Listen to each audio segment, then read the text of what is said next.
From the Detroit Free Press, it's Wednesday, April 15th. Here are today's top stories, presented by Bush's Fresh Food Market. Bush's has over 4,000 Michigan products, including the freshest fruit and vegetables, meat, seafood, and baked goods. Stop by one of Bush's 16 locations for the personal service you expect from your neighborhood grocer. Reporting for the Detroit Free Press, I'm Kristen Seamus. As many as 22,000 surgical masks that were sent to the University of Michigan Health System from the Strategic National Stockpile were unusable. Michigan Medicine, the Ann Arbor-based health system affiliated with the university, said the 22,000 ear loop surgical masks arrived last week from the federal stockpile. Of them, 2,000 masks were distributed to healthcare workers, but they didn't hold up. They had to be removed from the hospital's inventory, said Mary Masson, a Michigan Medicine spokeswoman. This comes amid reports nationally that nearly 6,000 medical masks shipped from the national stockpile to Alabama had dry rot, and that faulty elastic on masks sent to Oregon made them unusable. The New York Times also reported 150 ventilators sent to Los Angeles were broken when they arrived and had to be repaired before they could be used. Other health systems in Michigan told the Free Press there have been no problems with shipments they've received from the national stockpile. To learn more, go to freep.com.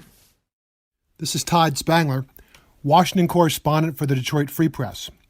Congressman Justin Amash says he's considering running for president.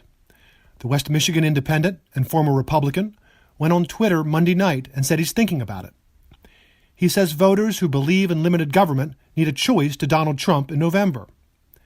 Amash's remark came after Trump suggested that his authority in ordering the state's governors to take certain actions is total, which it clearly is not. The U.S. Constitution reserves powers to the states, as well as to Congress and the courts. It's not clear when Amash will make his decision, but if he runs, his chances will be very long. No third party or independent candidate has ever won the White House. But it could give Amash a platform from which to further criticize the president. I'm Susan Tompor, and I'm a columnist with the Detroit Free Press. Economic impact payments, more commonly called stimulus checks, were part of the massive coronavirus relief package signed by President Trump in late March. Consumers began spotting pending deposits of $1,200 or more in their bank accounts around April 11th. Tens of millions of taxpayers will automatically see that cash show up by April 15th or 16th.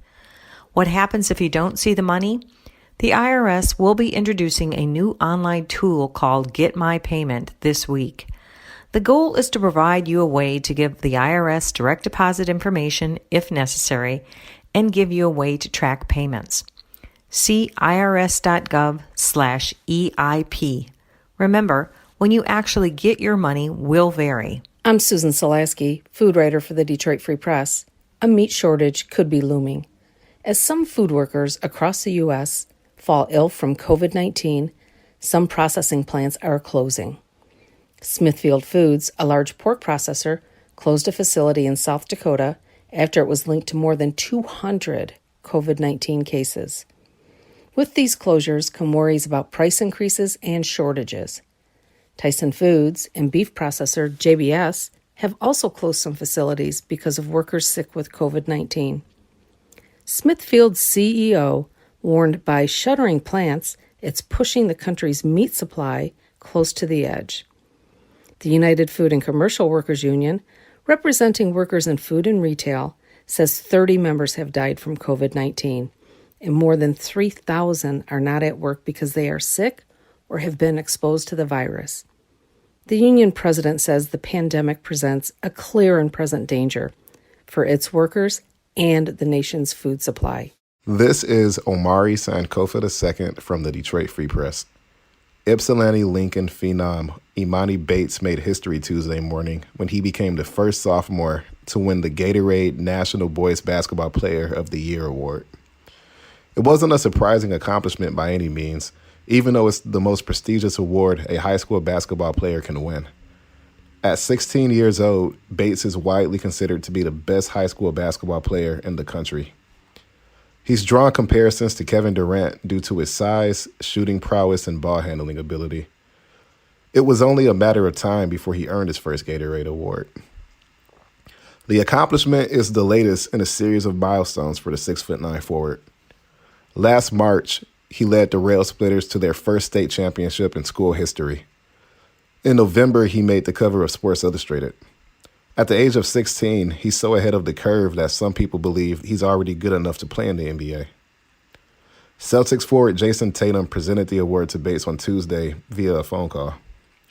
When asked about Bates, Tatum said he thinks he's definitely talented enough to play in the league right now, though he could benefit from adding some weight. It seems likely that Bates will win at least one more Gatorade award, which would put him in a rare category. Brandon Knight, Greg Oden, and LeBron James are the only three players who have done it.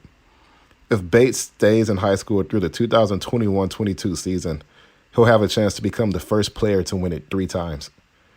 It's a major accomplishment to add to his resume, but Bates took it in stride. While it's nice to have the accolade, he said his priority right now is to stay in the gym, stay focused, and stay humble. For more stories from the Detroit Free Press, be sure to check out freep.com. That's FREEP.com, and sign up for the Daily Briefing newsletter.